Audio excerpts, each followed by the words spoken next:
안녕하십니까. 경기 침체 우려 속에 위험 회피 심리는 여전했습니다. 하지만 2022년 마지막 주 증시는 빨간불로 출발을 했습니다.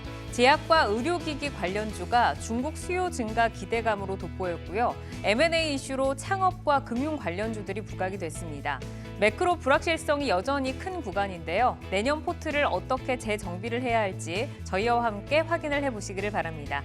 자, 오늘 장 마무리 주식으로 시장 정리하고 가겠습니다. 김성준 부장의 종목 먼저 만나볼까요? 네, 김성준의 오늘장 마무리 종목은 나무가입니다. 제가 지난 12월 7일에도 내어주 시간에서도 한번 소개를 드린 바 있는데요. 금일 외국인들의 강한 매수에 힘입어서 19% 급등세로 마감을 했습니다. 기본적으로 3D 센싱 카메라 센싱 카메라 업체로서 알려져 있는데요. XR 관련주로도 부각이 되고 있습니다만 향후 자율주행이라든지 또 AI와 같은 이런 사업의 확장 가능성이 상당히 좀 많은 회사로 특히나 또 저평가 영역에 있는 종목으로서 제가 소개를 드린 바 있는데요. 역시 내년 초에 있을 CES 기대감까지도 계속해서 이어갈 수 있지 않을까라는 기대감까지 한번 해볼 수 있을 것 같습니다. 그래서 오늘은 CES에서 주목받을 수 있는 XR 관련 종목을 준비를 해봤습니다. 네, 이따 또 그 종목을 들어보도록 하겠고요. 사영관 차장의 오늘장 마무리 주식 이어가겠습니다. 네, 사영관의 오늘장 마무리 주식은 애니플러스입니다. 일본 시장 애니메이션의 70% 이상 국내 배급을 담당하고 있는 기업이고요. 1000건 이상의 레퍼런스를 가지고 있습니다. 이렇게 다양한 IP를 활용해서 사업을 확장하고 있고요. 거기다가 신시장 발굴까지 행보에 주목해 보도록 하겠습니다. 네, 앞서 이제 나무가는 내년 1월에 CES 2023 모멘텀이 있다라고 하셨고 애니플러스 같은 경우에는 최근에 또 부각되고 있는 콘텐츠 IP 모멘텀이 기대가 됩니다. 연말에는 정말 개별 종목 장세가 더 강해지고 있는데요. 일정과 이슈 모멘텀들을 꼼꼼하게 체크를 하셔야겠습니다. 자, 조윤석 팀장의 오늘장 마무리 주식 들어보겠습니다. 네, 조윤석의 오늘장 마무리 주식은 오스템 임플란트입니다. 내요주로 이미 소개해드렸던 종목인데요. 주말 새 중국 스촨성에서 중앙집중식, 즉 VPB 정책이 발표가 됐습니다. 시장에서 굉장히 좀 우려를 하는 가격 후려치기가 있지 않을까 상당히 우려가 많았었는데요. 그 결과는 시장 예상치 정도로 나오게 되면서 불확실성이 해소가 되면서 앞으로도 성장은 지속될 것이라는 전망이 나오고 있기 때문에 오늘의 종목으로 골라보았습니다. 예상되는 리스크가 있었지만 시장이 예상했던 만큼 나오면서 오히려 이제 시장을 좀 받아들인 분위기입니다. 자, 나무가와 애니플러스 그리고 마지막으로 오스템 임플란트까지 오늘장 정리를 해드렸습니다. 다양한 종목들의 이슈와 기술적 분석을 통해서 여러분과 내일을 함께 열어갈 종목들 지금부터 확인해 보시죠.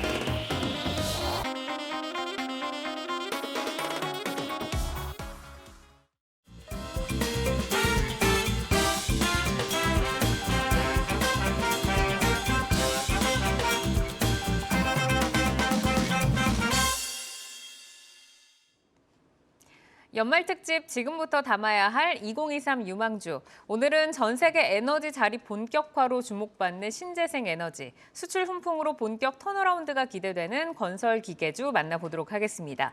자, 먼저 신재생 에너지입니다. 미국 인플레 감축법, 유럽 리파워 정책, 또 사우디 비전 2030 등 전 세계적으로 에너지 자립이 본격화되면서 태양광과 풍력, 또 수소 이렇게 신재생 에너지 산업이 여러모로 주목을 받고 있습니다. 올해 매크로 불확실성으로 추세를 이어가지는 못했지만 또 내년부터는 새로운 투자 확대 시대가 열릴 것으로 보여서 성장이 필연적이라는 전망입니다. 자, 이어서 건설기계 보시죠. 중국 리오프닝과 우크라 재건, 또 사우디의 네옴시티, 미국 인프라 투자 확대까지 수요 증가를 불러오는 여러 호재가 겹치면서 2023년은 건설기계 해가 될 것이다라는 평가인데요. 판매업체에서 부품업체까지 한 단계 더 도약할 성장세가 기대가 된다고 합니다. 자, 먼저 신재생부터 보겠습니다. 에너지 안보와 탄소 중립을 위한 주요국 행보가 내년에는 더 활발해질 것으로 보입니다. 사실 에너지 전환이 1년이나 2년 이런 단기간 내에 가능한 것은 아니다 보니까 태양광과 풍력과 수소 에너지의 성장 사이클이 지금은 초입 단계가 아닐까 싶은데 어느 정도 단계로 봐야 할지 먼저 단계별로 좀 들어보겠습니다. 사용관 차장께 여쭤볼까요? 일단 최근에 사업하기가 좀 쉽지 않은 그런 분위기죠. 신경 써야 될 것들이 굉장히 많아지고 있어요. 다만 이런 부분은 어느 한 국가의 이익을 위한 건 분명히 아닙니다. 전 세계가 같이 공존하기 위해서 인류 측면에서 좀 생각을 해야 될 것 같고요. 그런 부분들 때문에 일단은 탄소 중립, 넷제로를 실현시키는 부분들이 하나가 있을 거고요. 거기다 또 하나 촉발된 게 러시아와 우크라이나의 전쟁이었죠. 이런 것들 때문에 굉장히 각국에서 에너지 이런 것들에 대해서 위기감을 느끼다 보니까 이런 쪽에서 에너지 다변화는 반드시 필요하다라는 공감대를 같이 느끼고 있는 그런 상황인 것 같습니다. 일단 유럽의 리파워 정책 보게 되면 2030년 전까지 러시아산 화석 연료에서 완벽하게 독립하는 부분들을 계획을 하고 있어요. 물론 이게 몇 년 남긴 했지만 단기간에 해결될 문제는 아니라고 봅니다. 그런 것들을 목표로 해야지만 결국에는 신재생 이런 쪽에서 기존의 전통적인 화석 연료를 대체할 수 있는 법안들이 마련이 되고 세부적인 정책들 그리고 민관의 협동이 이루어지면서 채워나갈 수 있는 부분들이 생길 거고요. 일단 지금 풍력 쪽에 대해서 한 480기가와트 그리고 태양광에 대해서 420기가와트를 2030년까지 확보하는 것을 목표로 하고 있습니다. 아무래도 유럽이다 보니까 이런 해상 풍력 이런 쪽에 대한 의존도를 더 높이면서 전체적으로는 태양광보다 풍력에 조금 더 집중하는 모습을 보이고는 있으나 여전히 에너지 다변화 차원에서 신재생의 두 축을 가져가고 있다라는 부분들이 중요할 것 같습니다. 일단 풍력 중에서 유럽의 신규 설비량이 글로벌 전체 설치량의 50%가 훌쩍 넘어요.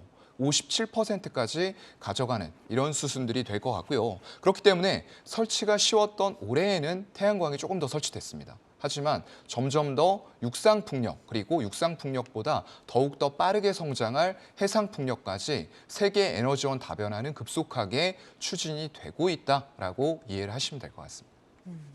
지금 태양광과 더불어서 유럽에서는 무려 글로벌적으로 50%가 넘는 이 풍력의 점유율을 차지하고 있다라고 말씀을 주셨고 앞으로도 성장세는 가속화될 것이다라고 말씀을 주셨는데 내년에 저희가 이제 태양광과 풍력 그리고 이제 수소까지 좀 분야별로 어떤 점에 중점을 두고 이 투자 전략을 세워나가야 할지 조윤석 팀장께 들어볼까요?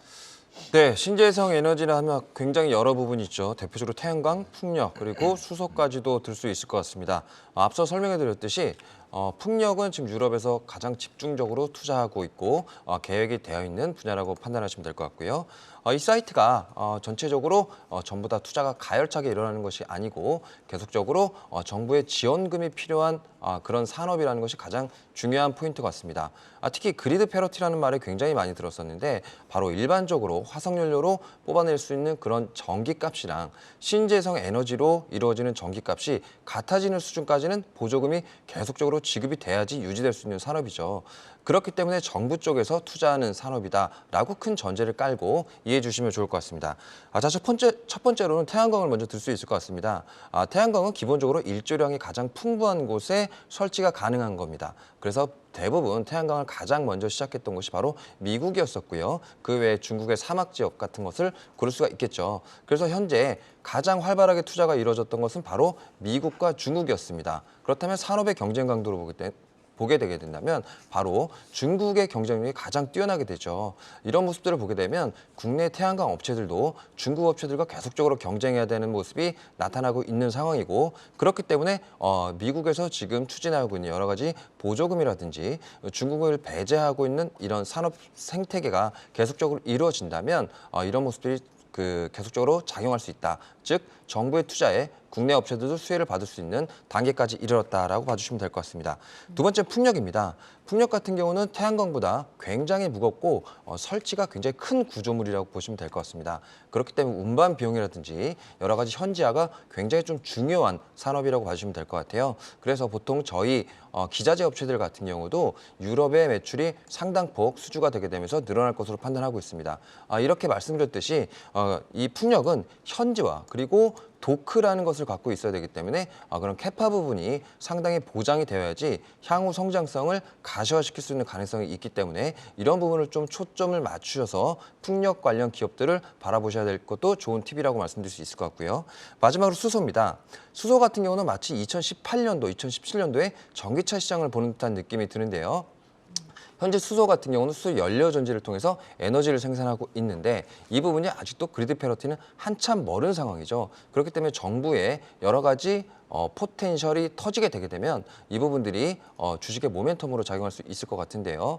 현재도 태양광이라든지 풍력이라든지 여러 가지 한국에서도 그 재생에너지법이라고 하죠. 일정 부분 에너지를 소화하는데 포지션을 주게 돼 있습니다. 수소 같은 경우도 마찬가지 그런 모습이 나오고 있기 때문에 점차적으로 정부 사이드의 투자액에 맞춰가지고 점차 커져나가는 것을 볼 수 있기 때문에 수소 같은 경우는 정부의 정책에 상당히 많이 영향을 받는 그런 업종이라고 보시면 될 것 같고요. 전반적으로 신재생 에너지 같은 경우는 올 한 해 전쟁으로 인해서 굉장히 큰 피해를 입었던 분야이기 때문에 이 부분들의 성장성은 앞으로도 전 세계 국가들이 계속적으로 가열차게 진행될 것으로 보기 때문에 성장성은 담보가 돼 있다고 판단하시면 좋을 것 같습니다. 네, 이제 성장성이 담보가 되어 있고 정책적으로 또 밀어줄 수밖에 없기 때문에 그 일정들도 좀 확인을 하시면서 대응하시면 좋을 것 같고 저희가 이제 주요 종목들을 한번 살펴보겠습니다.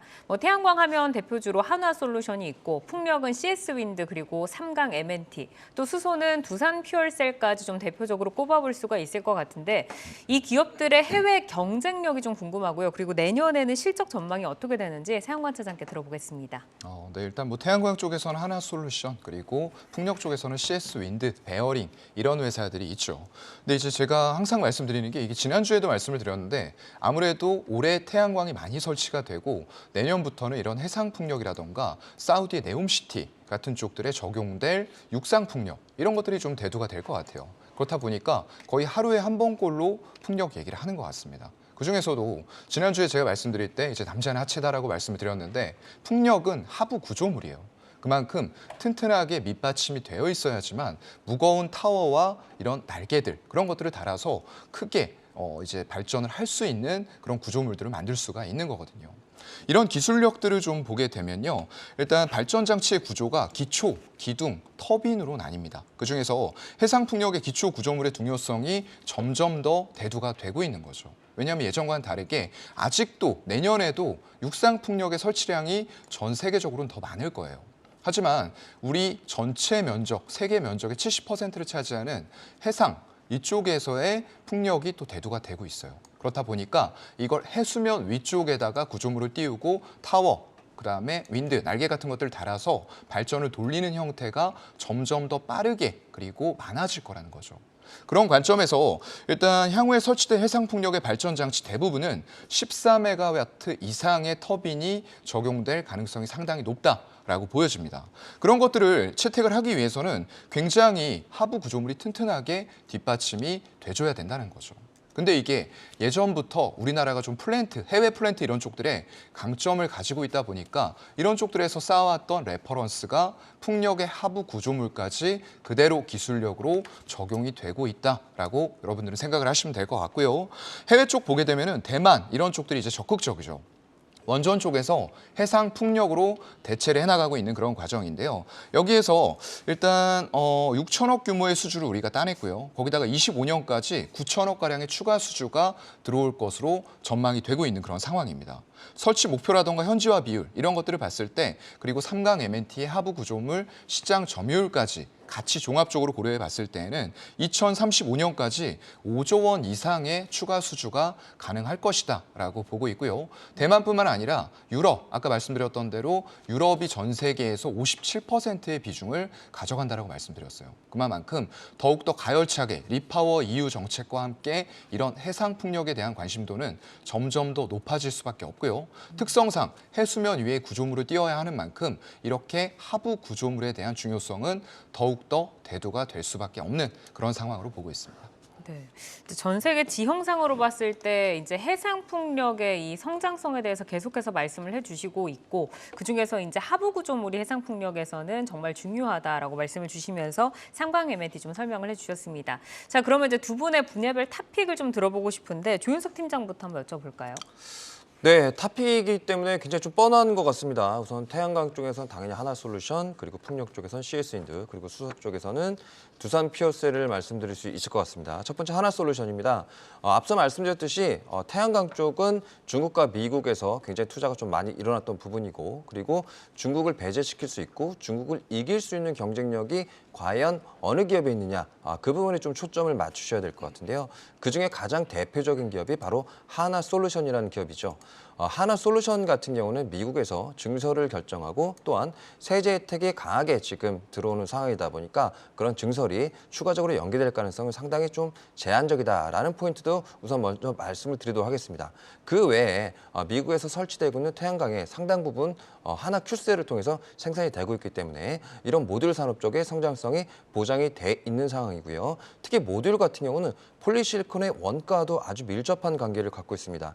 최근 폴리실리콘 가격이 많이 하락하고 있는 추세이기 때문에 이 모듈 부분의 매출액은 좀 빠질 수 있지만 원가 부분에 좀 플러스 요인이 되기 때문에 영업이익률을 충분히 방어할 수 있는 그런 대외 환경까지 펼쳐지고 있는 상황이죠. 그렇기 때문에 하나솔루션 같은 경우가 대외적인 경쟁력 그리고 원가 부분 그리고 미국의 세제 부분까지 합치게 되면 전반적으로 국내에서 하나솔루션이 태양광 쪽의 탑픽이 될 수 있지 않을까 조심스럽게 의견 드릴 수 있을 것 같고요. 그 다음은 풍력입니다. 풍력은 대표적인 기자재 업체들로 우리나라가 포진이 되어 있는 상황인데요. 앞서 말씀드렸던 삼강 M&T뿐만 아니고 CS윈드가 대표적인 기업이라고 보실 수가 있죠. 얼마 전 CS윈드 같은 경우 GE와 같이 사업 구조를 발표할 만큼 굉장히 글로벌하게 인정을 받고 있는 기업이라고 보시면 되고 GE는 전 세계 풍력 시장의 50% 이상을 담당하고 있는 업체이기 때문에 이 수주 레퍼런스는 굉장히 큰 의미가 있다고 판단해 주시면 좋을 것 같습니다. 이런 것들이 합쳐지게 되면 향후 풍력 수주에 대한 것들이 계속적으로 나올 것으로 판단하고 있기 때문에 국내에선 당연히 CS윈드를 탑픽으로 꼽을 수 있을 것 같고요. 마지막으로 수소 쪽입니다. 수소는 국내에서 여러 가지 업체들, 작은 업체들까지 많이 존재하고 있는 상황인데 그중에서 연료전지 쪽에 가장 특화되어 있는 쪽은 바로 두산 퓨얼셀입니다. 얼마 전에 수주 공시도 하나 나왔듯이 수주가 나올 때는 두산 퓨얼셀의 경쟁률이 상당히 좀 우위에 있다라고 판단해 주셔야 될 것 같은데 매출액 부분도 내년부터 본격적으로 성장할 수 있을 것 같습니다. 두산 퓨얼셀은 바로 수주 산업을 기반으로 하고 있는 그런 기업이기 때문에 올해 매출보다 내년 성장폭이 거의 더블에 가까울 정도로 큰 폭의 성장이 나올 수 있을 걸로 보고 있기 때문에 이런 부분을 따지게 되면 수소가 바로 수소 쪽에서는 두산 퓨얼셀이 탑픽으로 꼽을 수 있을 것 같습니다. 네, 지금 하나솔루션과 CS윈드 그리고 두산 퓨얼셀까지 정말 그 대장주 위주에서 지금 탑픽을 꼽아주셨는데 사용관 차장님께도 탑픽 이어서 들어볼까요? 네, 다 말씀을 해주셔가지고 일단은 저는 지금 당장은 밸류가 비싸 보일 수 있습니다. 수소 쪽이에요. 하지만 항상 제가 드리는 말씀 뭐죠? 불확실한 미래를 대기업들이 확실하게 하는 방법은 뭡니까? 계속 투자를 합니다. 그래서 그걸 트렌드로 만들고요. 그거에 대해서 정부가 뒷받침을 또 해줘요. 수소도 마찬가지죠. 생산하기만 해도 세액 공제를 해준다라고 미국에서 인플레이션 감축 법안에 태양광과 풍력만 있고 2차 전지만 있는 게 아니라는 거죠. 이미 우리가 모르는 새에 이렇게 정책들은 집행이 되어가고 있어요. 그런데 이 산업을 무시한다? 굉장히 투자해서 조금 좋은 기회를 놓칠 수가 있다는 거죠. 그래서 두산 퓨얼셀 조금만 첨언을 해드리면 일단 올해 수주 목표치는 채웠습니다. 채운 상황에서 다만 지금의 시총을 수소만 가지고 설명할 수 있느냐라고 하면 비싼 게 맞아요. 하지만 그런 산업들이 지금의 주가의 등락과는 관계없이 이미 각국의 수소 정책 그리고 민간 쪽에서 기업들은 이런 부분들을 다 추진을 해나가고 있다는 거죠. 결국에는 에너지 다변화 차원에서 수소도 하나의 중요한 축이 될 거다라고 생각을 하시면 될 것 같습니다. 네, 자 여기까지 이제 신재생 에너지 좀 이야기를 정리를 해보고요. 이어서 건설 기계로 넘어가 보도록 하겠습니다. 이제 세계 최대 굴삭기 시장으로 불리는 중국, 이 중국에서 특히 뭐 인프라 구축에 대한 기대감까지 있다 보니까 여기 중국이 이제 개방이 된다고 하면 내년에 건설 기계 산업이 더욱더 호황을 누릴 것이다라는 전망이 나오고 있습니다. 자, 그럼 중국 시장이 개방이 될 때 우리나라 업체들 어느 정도나 기대할 수 있는지 기대 효과부터 팀장님께 들어볼까요? 네, 지금 중국의 코로나 완화 정책뿐만 아니고 그런 그 정책에 플러스 되는 게 바로 부동산 경기의 활성화입니다. 그래서 당연하게도 부동산 경기를 활성화시켜야지 전체적으로 GDP에 참여하는 부분이 있기 때문에 정부의 목표를 이룰 수 있기 때문이죠. 그래서 대표 건설기계 기업들이 중국 매출에 얼마 정도를 갖고 있느냐 우선 판단해 보시면 될 것 같습니다.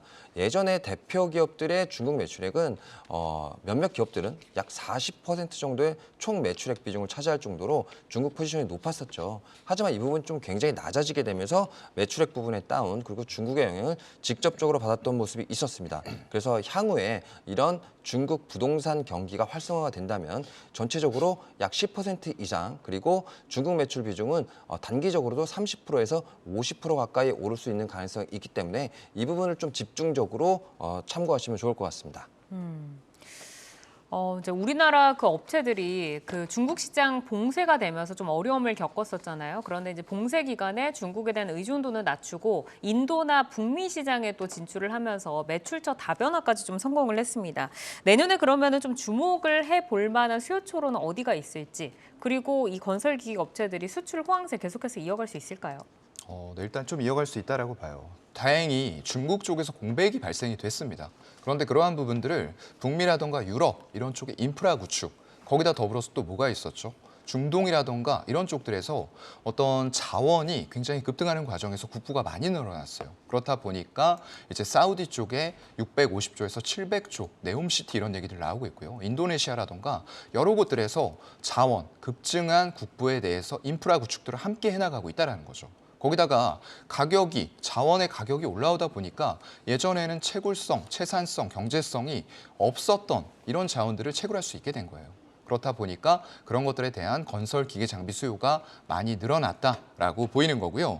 일단 소형 신설 장비 이런 쪽보다 수익성이 좋은 중대형 장비단의 매출이 점차적으로 증가되고 있다는 것도 굉장히 우호적일 것 같고요. 내년에는 중국 지금 리오프닝 조금씩 열어 나가고 있습니다. 그렇게 됐을 때는 빈자리를 다시 결국 찾아 들어와서 실적을 호전시킬 수 있는 건 중국이다라고 보고 있습니다.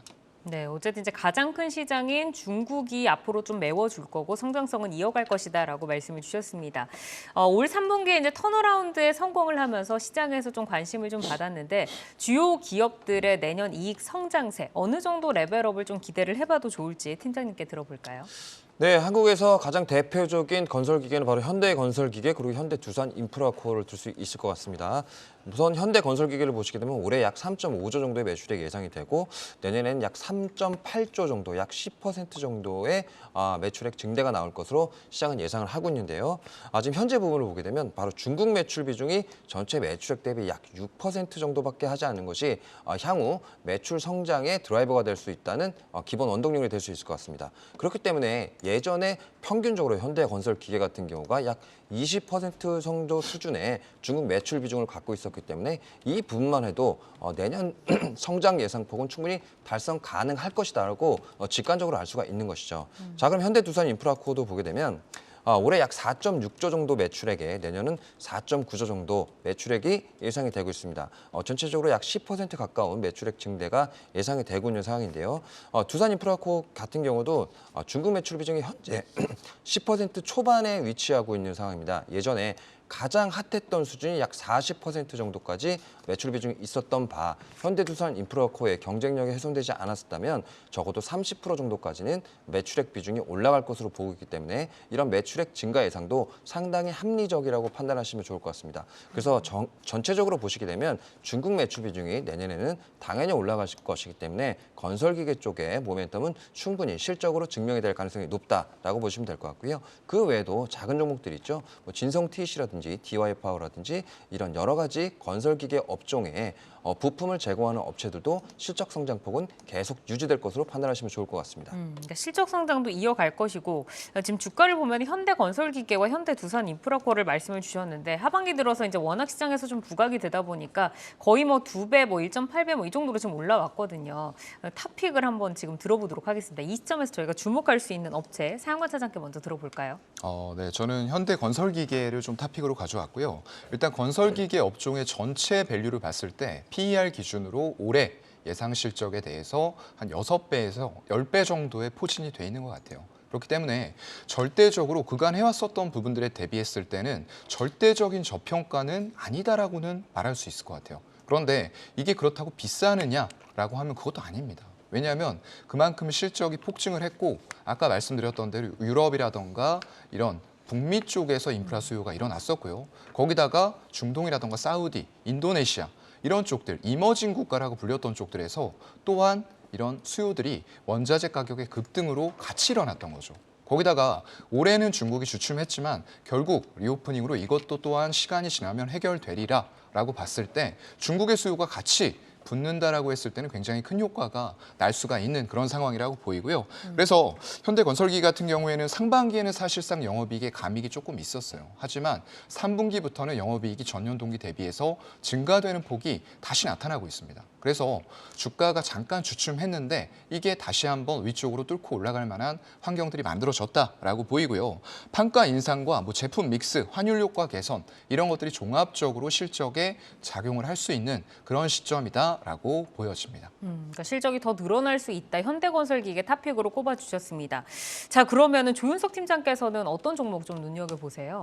네, 저희가 지금 계속적으로 얘기하고 있는 것이 중국 쪽의 건설 경기가 좀 턴한다면 이런 가정을 좀 갖고 있기 때문에 저희는 개별 기업도 마찬가지로 좋아질 것이라는 걸 알고 있습니다. 하지만 개별 기업단의 엔드 유저 말고 그 부품들을 소싱하고 있는 그런 작은 기업들에 조금 주목하자고 말씀드려보고 싶고요. 그렇기 때문에 밸류에이션 같은 매력도 지금 더 높아질 가능성이 있다라고 보시면 될 것 같습니다. 그에 대한 첫 번째 이유로는 바로 그 여러 가지 그 부품 납품처를 갖게 되면 밸류에이션이 높아지죠. 시장 성장성을 누가 더 많이 가져갈 거는 저희가 알 수가 없기 때문에 전체적인 시장 성장을 가져갈 수 있는 그런 확실한 종목을, 그런 기업을 고르자는 의미로 말씀을 드리고 있는 것입니다. 그에 대한 대표적인 종목이 바로 진성 TEC 같은 종목을 들 수가 있을 것 같은데요. 굴삭기의 하부 주행체 부품을 납품하는 업체라고 보시면 되죠. 이런 그 진성 TEC가 여러 가지 업체에 납품을 진행하고 있는데요. 대표적인 기업으로 캐터필러, 히타치, 현대, 두산 인프라코 등의 납품을 진행을 하고 있기 때문에 굉장히 매출처가 다변돼 있죠. 즉 시장 성장성의 성장성을 그대로 누릴 수 있는 조건을 가지고 있다고 보시면 될 것 같습니다. 그렇기 때문에 진성 TEC는 저는 시장 성장성에 베팅하는 그런 기업이다라고 봐주시면 될 것 같고요. 실적 자체도 5,700억에 500억 수준으로 지금 현재 밸류에이션 대비선 상당히 싼 폭이라고 생각하고 있기 때문에 밸류에이션상도 매력적이다라고 언급드리도록 하겠습니다. 네, 외국인 매수가 굉장히 좀 가파른 것 같습니다. 진성 TEC 탑픽으로 꼽아주셨고요. 자, 연말 특집 지금부터 담아야 할 2023 유망주. 오늘은 전 세계 에너지 자립화 추세로 본격적인 성장이 기대되는 신재생 에너지와 수출 훈풍으로 본격적인 턴어라운드가 기대되는 건설 기계주 점검을 받아봤습니다. 내일은 바이오시밀러 고성장으로 내년 주도주 복귀가 기대되는 바이오주, 디지털 가속화로 호황기에 진입한 사이버 보안 관련주 함께 찾아오도록 하겠습니다. 여러분은 지금 내 종목을 만나는 즐거움, 종목 맛집 투데이 한경 코리아마켓과 함께하고 계십니다.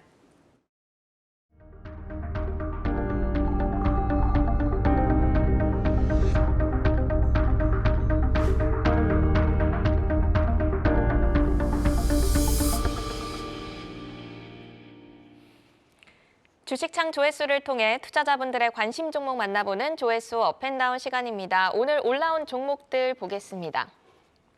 먼저 코로나 치료제 조코바의 성장성으로 주목받고 있는 일동제약 보이고요. 또 상장 첫날 상승 후 2거래 연속 하락하며 만원 선이 무너진 바이오노트 보이고 있습니다. 또 내년 상반기 미국 완성차와 양극재 빅딜 기대감이 부각된 포스코케미칼, 그리고 삼성전자와 셀트리온, 카카오 등이 올라와 있는데요. 오늘은 셀트리온과 바이오노트, 호텔신라 살펴보겠습니다. 먼저 셀트리온부터 보시죠. 지난 금요일 램시마이스씨의 미국 FDA 신약 허가 신청 완료 소식을 전했는데요. 내년 휴미라의 바이오시밀러 출시도 예정돼 있어 미국 시장에서의 활약이 기대되고 있습니다. 오늘 주가 1% 상승하면서 17만 5,500원의 종가를 형성했습니다. 다음은 호텔신라입니다. 중국 봉쇄 완화 분위기에 내년 성장성이 주목받고 있습니다. 최근에는 기관도 연이어 매수에 나서는 모습인데요. 다만 오늘 주가는 2% 밀리면서 마감했습니다. 마지막으로 바이오노트 보겠습니다. 바이오 콘텐츠 동물 진단 전문 기업으로 지난 22일 코스피 시장에 입성한 종목입니다. 상장 첫날 공모가를 상회하며 상승 마감했지만 이후 2거래 연속 하락했습니다. 오늘 주가 살펴보시면 4% 이상 하락하면서 9,700원 선에 마감했습니다. 네, 그럼 먼저 셀트리온부터 김성준 부장님과 함께 살펴보겠습니다. 램시마 SC 그리고 휴미라 바이오시밀러 등 미국 시장 공략에 셀트리온이 적극적으로 나서고 있는데요. 먼저 미국 시장에서의 경쟁력과 성장성 어느 정도로 볼 수 있을까요? 일단 기본적으로 뭐 가격이 저렴하기 때문에 바이오시밀러가 상대적으로 이제 미국의 뭐 인플레 감축안이라든지 유럽의 이제 바이오시밀러 교차 처방 허용이라든지 여러 가지 우호적인 환경들에 분명히 속해 있는 건 사실이라고 말씀을 드릴 수가 있겠고요. 말씀하셨던 것처럼 램시마 SC 같은 경우에는 기존의 정맥 주사 제형에서 이제 피하 주사 제형으로 보다 이제 그 간편하게 편리성이 좀 도모된 그런 제품으로서 이미 획득을 한 상황이고요.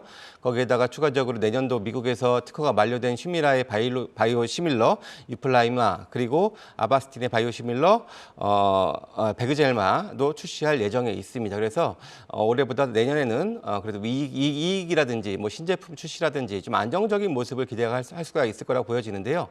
하지만 뭐 2024년이 오히려 더 좋을 것 같습니다. 기본적으로 이제 셀트리온의 관계사 셀트리온 헬스케어가 이 글로벌 이제 직판 체제를 지금 현재 구축 중에 있는데 2024년경 완료가 될 것으로 기대가 되고요. 물론 내년에 신제품이 나오면 일정 부분의 매출 기원이 있겠습니다만 미국의 이 사보험 등재 이후에 더욱더 많은 매출의 성장을 기대할 수 있기 때문에 이러한 측면에서는 2024년은 더욱더 좋아질 수 있다 이렇게 말씀드릴 수 있겠습니다. 네, 바이오시밀러에 대한 우호적인 환경이 조성되고 있고 또 휴미라를 포함해서 여러 바이오시밀러 출시가 예정돼 있어서 2024년에는 더 좋을 것이다라는 말씀 주셨는데요. 사실 실적도 양호하고 주력 제품의 성장성도 참 긍정적입니다. 근데 금리 인상이 성장주로 분류되면서 주가가 약세를 면치 못했는데요. 연말에 지루한 박스권 흐름 계속 이어가고 있습니다. 그럼 내년에는 올해와 다른 모습 기대해봐도 좋을까요? 일단 사실 셀트리온 같은 경우에는 2020년 코로나 치료제에 대한 기대감이 워낙 컸었다라고 보시면 될 것 같고요. 그래서 지난 2년 동안 이런 그런 오버슈팅했던 부분들이 일정 부분 정상화되고 있었다라고 보시는 것이 오히려 맞을 것 같고요. 물론 이제 금리 인상으로 인해서 사실 오히려 더 저렴한 바이오시밀러가 더 많이 팔릴 수 있는 이런 환경은 오히려 더 조성된다라고 본다면은 그런 부분들보다도 이제 오랜 기간 그 고평가 영역을 벗어났다라는 측면에서는 이제는 내년부터는 본격적으로 좀 이제 관심을 가져봐도 되지 않겠나라고 좀 볼 수가 있겠고요. 차트 계속해서 보실 텐데 사실 지난 2년 동안 아주 뭐 지루한 하락의 흐름을 계속해서 이어오다가 이제는 하락 추세는 좀 벗어난 움직임 보여주고 있는데요. 여전히 아주 지루한 행보의 구간으로 진행은 돼가고 있습니다. 하지만 올해는 그래도 좀 개선될 수 있다. 내년에는 기대가 된다라고 말씀을 드렸는데요. 1차적으로는 지난 7월의 고점대 수준 21만 원 정도의 1차적인 저항은 예상은 되는데 일단 돌파 시에는 그래도 25만 원까지는 내년에 한번 열어놓고 한번 그래도 좀 끌고 갈 만하다라고 말씀을 드릴 수가 있겠고요. 지지 가격은 16만 2천 원 제시해드리도록 하겠습니다. 네, 내년부터는 그래도 관심을 가져볼 만하다라는 의견 들었습니다. 1차 저항가는 21만 원으로 잡아주셨고요. 이어서 호텔신라도 살펴보겠습니다. 중국의 코로나 방역 정책이 완화되면서 약세장 속에서도 향후 기대주로 지금 주목을 받고 있습니다. 증권가의 목표가도 상향 조정되는 분위기인데요. 이익 성장 추이 어떻게 전망하실까요? 워낙에 뭐 눌려있던 해외여행에 대한 수요, 기대감들은 워낙 큰 것은 사실인데요. 사실 그래도 이제 호텔신라 같은 경우에는 호텔 부분은 이미 뭐 정상화 궤도가 됐는데 가장 문제가 되는 것은 사실 면세점일 거고요. 근데 면세점의 지난 매출을 봤을 때는 사실 매출은 많이 늘어났습니다. 전년 동기 대비 40% 증가해서 한 1조 2천억 가까운 매출이 이어졌음에도 불구하고 영업이익은 6억에 불과했고요. 또 이제 시내 면세점은 오히려 70억 적자를 기록을 하면서 숫자가 좀 좋지 않게 나오면서 한때 주가를 좀 많이 끌어내리는 요인이 되기도 했습니다. 물론 이렇게 좀 어느 정도의 출혈을 감내하면서 시장 점유율을 늘렸다라는 측면에서 향후 여행객의 증가가 됐을 때 뭐 또 가장 큰 수혜가 될 수 있다라는 측면에서는 물론 저도 뭐 동의하는 바라고 말씀을 드릴 수가 있겠고요. 다만 이제 이익 측면에서 본다면은 올해 순이익 기준으로 한 400억 정도 수준의 기대가 되는데 내년에 한 1,400억, 내후년에 한 2천억대 초반 이렇게 좀 기대가 되는 측면인데 내년 실적을 보더라도 현재 주가는 20배 이상이다라고 봤을 때는 아주 탄력적으로 높은 목표 주가를 지금부터 끌고 가기보다는 조금 추이를 봐가면서 대응한 것이 어떨까라는 그런 말씀드리겠습니다. 네, 탄력적인 추가 상승에 대해서는 조금 보수적으로 바라봐 주셨는데요. 말씀 주셨듯이 뭐 중국발 훈풍에 올라가던 주가가 7만 9천 원 부근에서 제자리 걸음을 계속하고 있습니다. 그런데 기관의 연속적인 매수 행보는 좀 눈에 띄는데요. 그럼 향후 주가 전망 어떻게 보실까요? 예, 일단 뭐 부정적인 의미라기보다도 일단 상승의 탄력은 좀 제한적일 수도 있다라는 측면에서 말씀을 드린 거고요. 일단 차트 보시면서 바로 말씀을 드릴 텐데요. 일단 제가 밸류는 그렇게 뭐 싼 편은 아니다라고 말씀을 드렸던 부분들 말씀드렸는데 1차적으로는 올해 한 최고점 정도 수준 한 8만 5천 원 정도를 일단 저항대로 보시고 좀 보시는 게 좋을 것 같고요. 제가 지지 가격 7만 4천 원 이렇게 말씀을 드리고 있는데요. 오히려 좀 박스권 전략으로 좀 올라갔을 때는 좀 정리하고 좀 떨어졌을 때는 좀 이제 매수하는 이런 전략으로 내년에 좀 대응해 보는 것이 좀 어떨까라고 보여지고요. 가장 중요한 것이 이제 중국 리오프닝의 수혜가 과연 어느 정도 이어지느냐 숫자를 봐가면서 좀 더 대응하는 것이 좋겠다 이렇게 다시 한번 말씀드립니다. 네, 이어서 바이오노트 살펴보겠습니다. 바이오 콘텐츠 그리고 동물 진단 전문 기업인데요. 지난 22일에 코스피 시장에 상장을 했습니다. 투자자들이 주목할 성장 모멘텀부터 들어볼까요? 일단 사실 뭐 동물 진단 쪽으로는 알려져 있습니다만 현재 매출의 대부분이 진단 키트 쪽에서 지금 나오고 있습니다.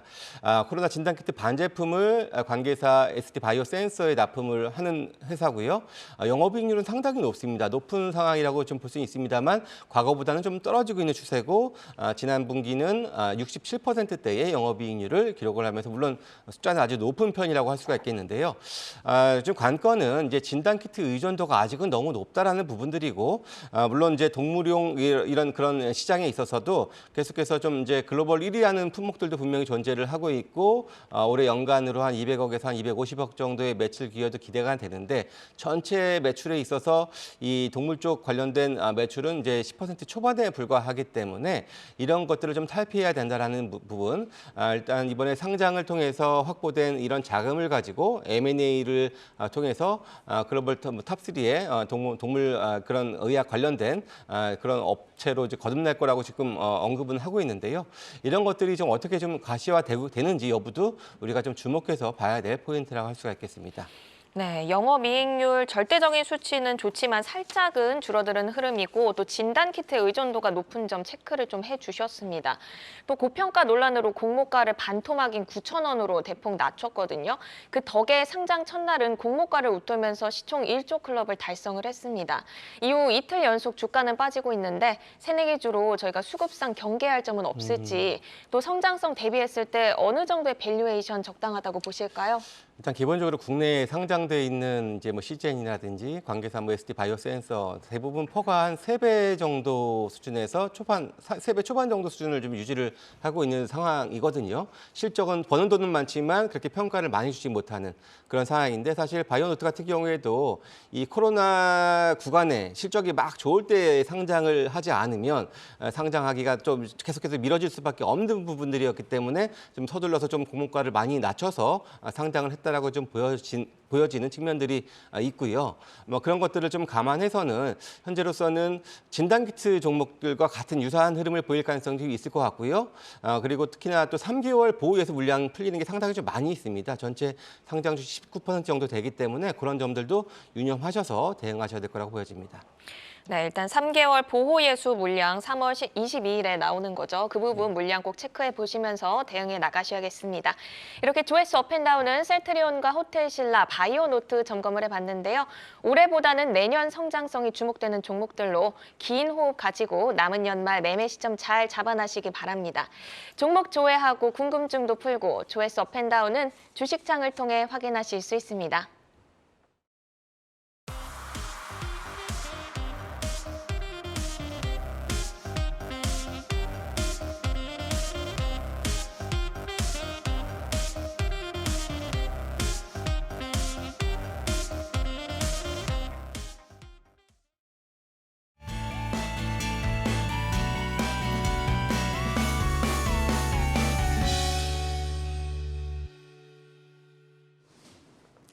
오늘 시장에서 울고 웃었던 다양한 종목 이슈들 만나봤습니다. 많은 종목들 가운데 내일을 여는 유망주는 어떤 종목이 될지 하나하나 살펴보도록 하겠습니다.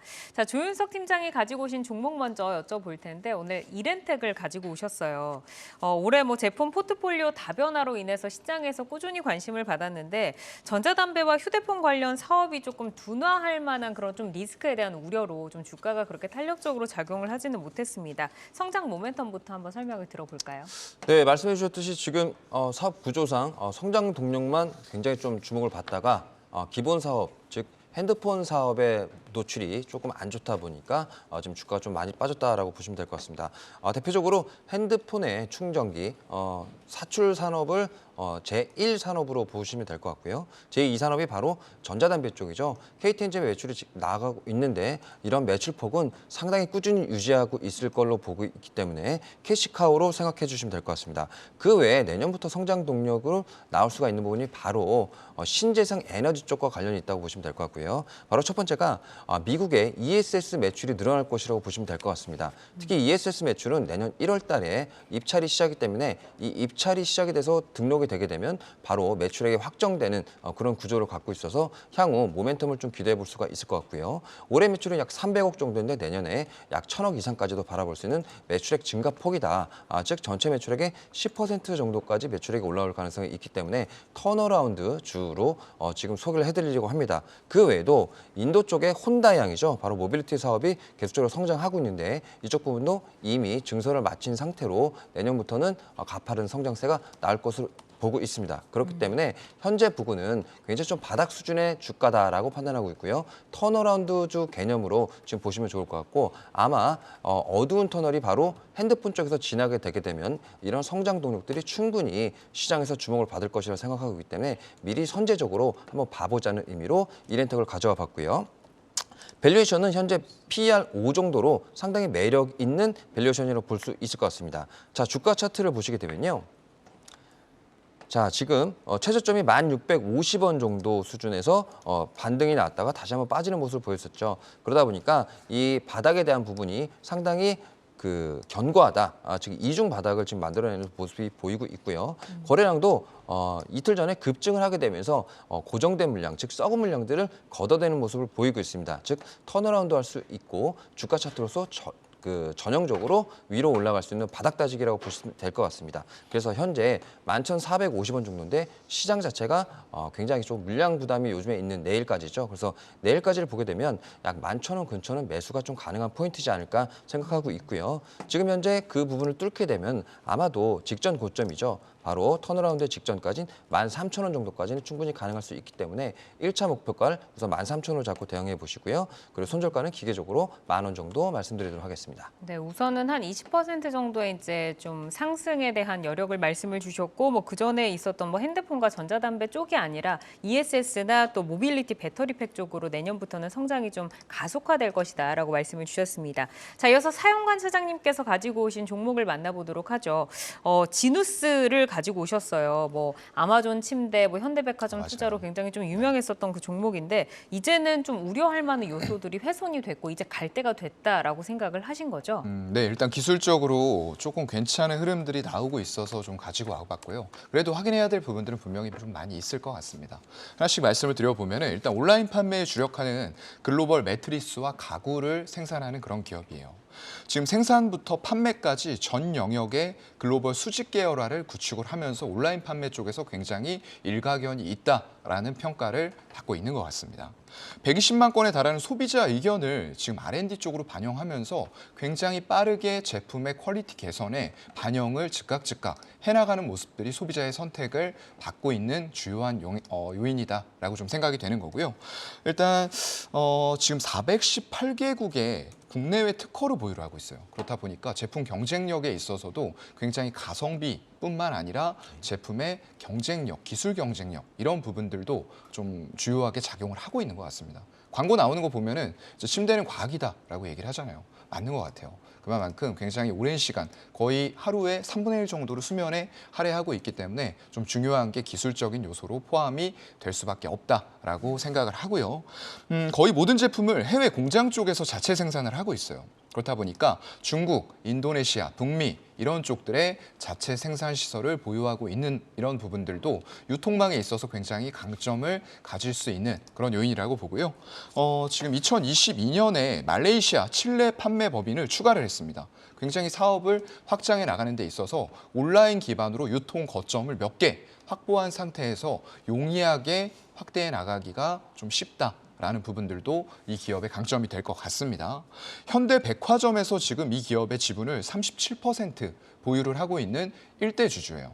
그만큼 현대백화점과의 시너지 효과, 아까 말씀해 주셨던 대로 충분히 날 수가 있는 이런 상황이라고 보이고요. 기존에 대형 고객사들 있죠. 월마트, 이런 아마존 같은 쪽들이 있는데 사실상 경기 침체, 둔화 우려 때문에 내가 침대 자는 매트리스까지 바꿔야 되나 이런 생각들을 좀 했을 수도 있어요. 그렇다 보니까 재고가 쌓이고 실적도 좋지는 않았습니다. 그런데 지금 4분기를 기점으로 해서 이런 것들이 조금씩 완화될 조짐들을 보이고 있어요. 지금 CPI라던가 PC 이런 것들 전월 대비했고 그리고 전년 동기 대비했을 때 조금씩 꺾이는 흐름들이 나오고 있습니다. 그렇다고 하면은 한 번씩 교체 주기가 도래된 이런 것들에 대해서 한 번씩 교체할 수 있는 수요들이 일어날 수가 있다라는 거죠. 그래서 이런 부분들 종합적으로 봤을 때 최근에 외국인 지분율이 낮아지고 있는 추이 자체는 별로 좋아 보이진 않아요. 지금 계속 낮아지고 있는데 그래도 121선을 안정적으로 올려놓은 상황에서 기관들의 매수세가 이런 식으로 꾸준히 붙고 있는 그런 상황인 것 같습니다. 그렇다 보니까 가격적인 부분에 있어서 아주 길게는 못 드릴 것 같고요. 일단 32,000원 부근 61선이 지지가 받는다라는 전제하에 우리는 지금부터 분할 매수 가능할 것 같고요. 그리고 저항대는 지금 일봉상 현재 자리에서 121선이 만약에 잘 돌파가 된다라고 했을 때는 주봉상에서 보이는 46,000원 부근 지점까지 상승이 가능하지 않을까라고 보고 있습니다. 네, 알겠습니다. 지누스를 한번 짚어서 들어봤고요. 이어서 김성준 부장의 유망주로 바로 넘어가 보도록 하겠습니다. 뉴프렉스를 가지고 오셨어요. 이제 오늘 오프닝 오마주에서 나무가를 언급을 하시면서 XR기기 유망주를 소개해 주시겠다라고 하셨는데 이 확장현실 관련주 중에서도 뉴프렉스를 가장 좀 좋게 보시나 봐요?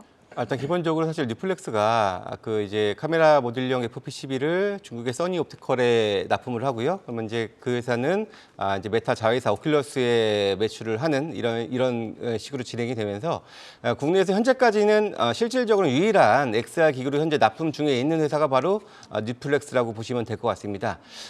최근에 애플이 뭐 XR 기기 출시 지연 소식 때문에 한때 20% 넘는 급락을 보여주기도 했는데요. 사실 뉴플렉스의 매출의 절대적인 비중을 차지하고 있는 것은 바로 삼성전자고요. 삼성전자의 그런 거 없이 바로 애플에 납품을 하면은 오히려 공급망에서 탈락할 수도 있는 이런 위험이 있을 텐데 그런 위험을 굳이 감내할 이유도 없는 상황이고요. 그리고 애플에 대응하기 위해서 추가적으로 증설하는 것도 현재 없는 상황인데 어떻게 보면 좀 많이 좀 지나치긴 오해가 좀 있었다라고 좀 볼 수가 있고요. 오히려 삼성전자가 2024년경에 이 XR 기기 출시를 현재 예상을 하고 있는데 삼성전자가 출시한다면 아마 뉴플렉스가 수혜주로는 부각될 수 있을 것으로 그렇게 보시면 될 것 같습니다. 기본적으로 이제 메타의 그 오큘러스에는 이미 뭐 매출을 하고 있다라고 말씀을 드렸는데요. 기존 모델은 한 4개 정도가 들어갔는데요. 이제 최근에 신제품 나오고 또 내년에도 6월달에 좀 보급형으로 좀 저렴한 XR 기기 또 새로운 모델 출시를 앞두고 있는데요. 이제 그쪽에서 11개가 들어갑니다. 그래서 실질적으로 일단 판매도 늘어날 수 있는 부분에서 더 많이 채택이 된다라면은 실질적인 이익 성장으로도 이어질 수 있는 이런 기대감을 가지고 있고요. 그리고 그밖에도 뭐 전기차용 이 BMS 쪽으로도 현재 총 15개 차종 정도로 지금 현재 FP12 수주가 이어지고 있는 상황이기 때문에 내년에는 또 전장용 이 FP12 쪽에서의 또 이제 이익 가세도 기대할 수 있다 말씀을 드릴 수가 있겠습니다. 또 실적을 마지막으로 볼 텐데요. 올해 영업이익이 한 180억 정도대 수준을 예상을 하고 있고요. 내년에는 한 230억 정도 수준을 기대를 하고 있는 이런 상황인데요. 전반적으로 이 IT 부품 업체들의 감익이 우려되는 이런 시장 속에서 좀 더 차별적인 실적을 내년에 보여줄 수 있는 가능성 기대하면서 말씀드리겠습니다. 뉴프렉스가 이제 오늘 뭐 6% 정도 상승이 나왔고 그리고 8거래일 만에 이제 방향을 좀 돌리면서 빨간불로 걸로 지금 거래를 마쳤습니다. 자, 그럼 우상향 어디까지 좀 이어질 수 있을까요? 일단은 뭐 1차적인 목표는 뭐 이제 방송을 이제 계속해서 꾸준히 하기 때문에 제가 최근에 고점대 8,500원 정도 수준을 1차적으로 좀 언급을 좀 드리도록 하겠고요. 이제 뭐 또 내년도 CES까지 앞두고 있는 상황이기 때문에 또 그 관련 업체들이 최근 좀 신고가 영역의 종목들도 좀 나오고 있는 상황이기 때문에 충분히 돌파 가능성도 한번 기대를 해볼 수 있다 말씀을 드리고요. 일단은 손절 가격은 6,400원 오늘의 저점대 수준으로 말씀드리도록 하겠습니다. 네, 알겠습니다. 세 분의 유망주 여기에서 좀 정리를 해보도록 하겠습니다. 조윤석 팀장께서는 이렌텍, 사용관 차장이 지누스, 그리고 김성준 부장이 뉴프렉스를 소개를 해주셨습니다. 저희 방송은 방송이 끝난 뒤에도 유튜브에 내여주 검색하시면 다시 보실 수 있으니까요. 내일의 포트 전략 다시 한번 보시면서 잘 세워보시기를 바라겠습니다. 오늘은 조윤석 SK증권 서초센터 팀장, 사용관 교보증권 여의도 스마트 영업부 차장, 김성준 하이투자증권 도곡 WM센터 부장과 함께했습니다. 세 분 고맙습니다. 네, 종목을 만나는 즐거움, 종목 맛집 투데이 한경 코리아 마켓 여기서 인사드리겠습니다. 오늘도 함께해 주신 여러분 고맙습니다.